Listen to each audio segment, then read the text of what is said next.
So if you are of Caribbean heritage like myself and you've watched the WAP video by Cardi B and Meg the Stallion, you know it's kind of hard to look at that video and cast the first stone, right?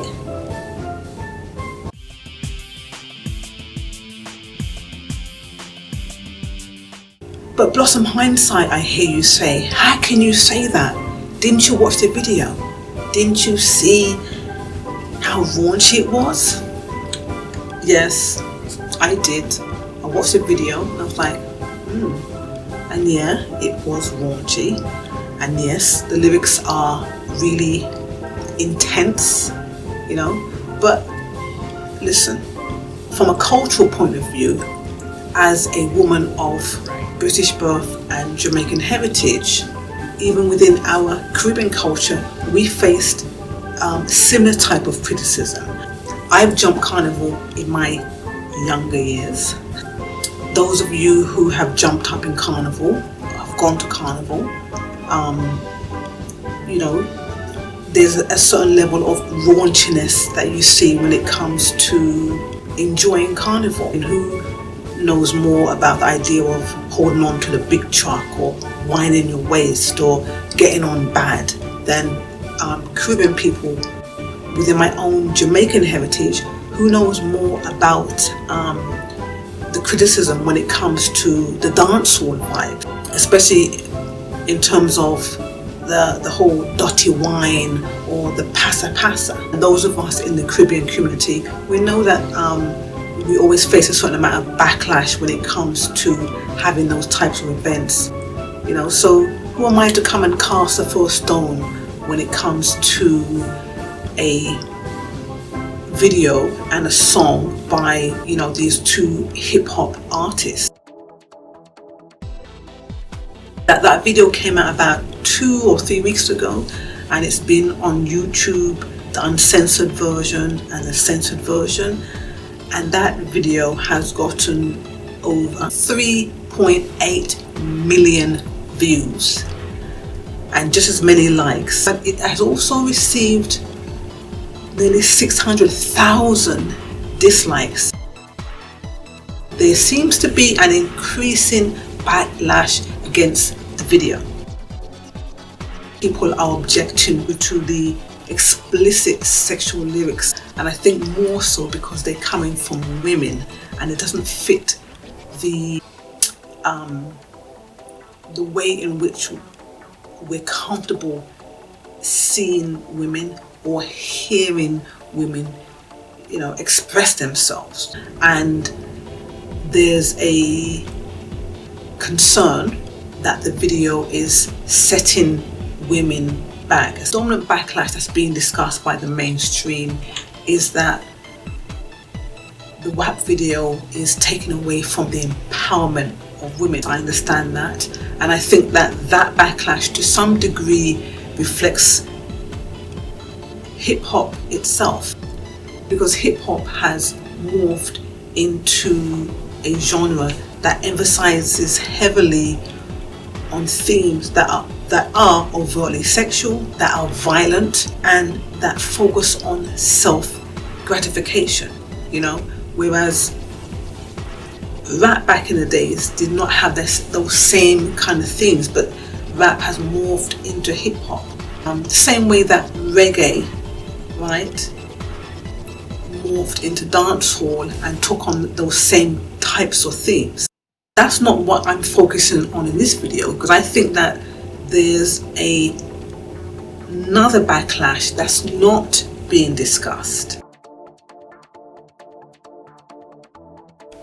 Black people, the black community, is not feeling this type of video and this type of messaging from artists who have such talent. We are in COVID-19 times, major worldwide pandemic, major social unrest, and a major economic crisis. The music is not in sync with what is taking place on the streets. I think more and more People no longer want to hear from these hip-hop artists about their sexual fantasies or perversions. They no longer want to hear about how much these artists can bling or drip. They don't want to hear about how down these artists are with the hood, especially when, you know, there are some real major changes taking place and these songs don't represent that. I think that some of the emphasis for this backlash is coming because this type of song, these types of lyrics, and the hip-hop industry is not in sync with what is going on in the street. Now hip-hop, right, is a genre that's always talking about, the artists are always talking about keeping it real and repping their hood, and you know that they are the representation, or that's how they're marketed, the representation of the black community. It's not so.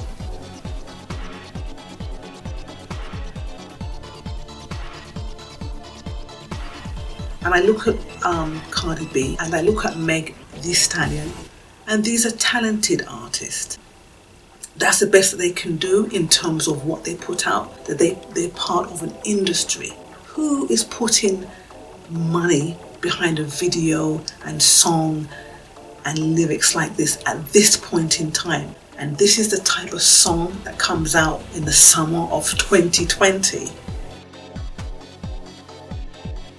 So yeah, this video, WAP, by Cardi B and Meg Thee Stallion, does have a large number of views. To get 3.8 million views in the space of about 2 weeks, okay?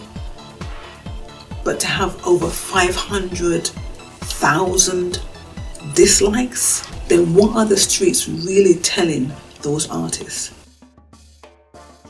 So in hindsight, I think the time is coming, if the time is not already here, where people are starting to gravitate away from music that does not really reflect their reality, especially music that is being promoted and lyrics being promoted in the WAP video. People want music and will start demanding music that is more in sync with their own reality and that is more in sync with their upliftment and their progress. I know some of you might be saying, oh my gosh, well, what are you talking about? What does upliftment and progress and people's empowerment, blah blah blah, have to do with the WAP video? But look at it in this context, that we've always had artists who have stepped into the social movements and have helped to promote social movements. I watched a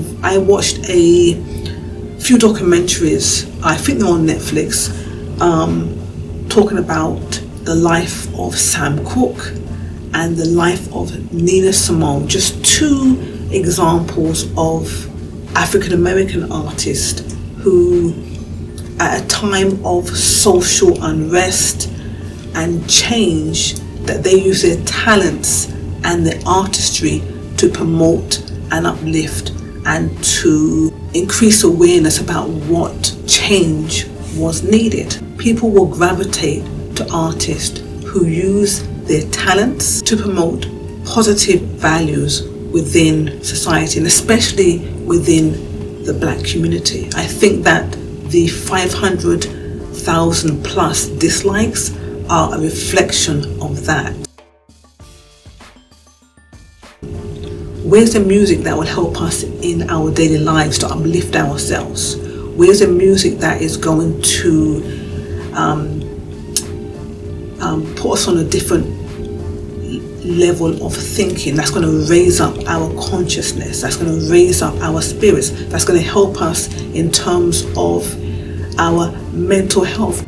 So where's the quality of music? The artists like Angela Kidjo, Bob Marley, Kambata, D21, Itana, Fila, Billie Holiday, India Irie, Judy Mowatt, KRS-One, Luciano, Marvin Gaye, Nina Simone, Tito Puente, Sam Cooke, Peter Tosh, to name a few. Where is the quality of music that those artists have brought or are bringing to us now?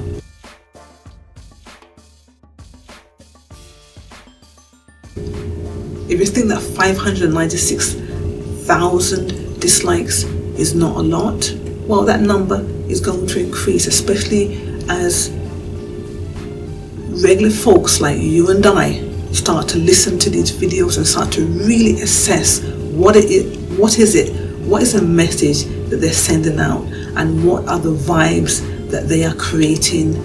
Is it in sync with what's taking place? And if the answer is no, then that backlash is going to increase. But what do you think? I thank you for sharing your time with me. I hope that my hindsight has and will inspire you, and that you will find your own way to blossom.